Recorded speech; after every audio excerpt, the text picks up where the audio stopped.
Kasi may mga involved pong senador dito. At hindi ko po alam ang magiging kapalaran ko pag binalik niyo ako doon. Magsalita ka muna. And this committee will assure you that you will be protected. Your Honor, parang mas kailangan ko po muna ng assurance niyo bago ako magsalita. Nakapag-isip po ako at nagdesisyon na maglabas ng ilang nalalaman ko sa flood control project. Sasagutin ko na po ngayon.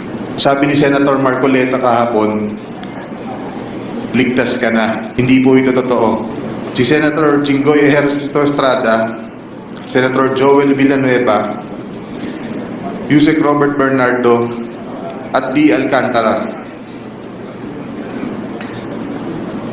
Si Senator Jinggoy po ay nagbaba ng 355 million ngayong 2025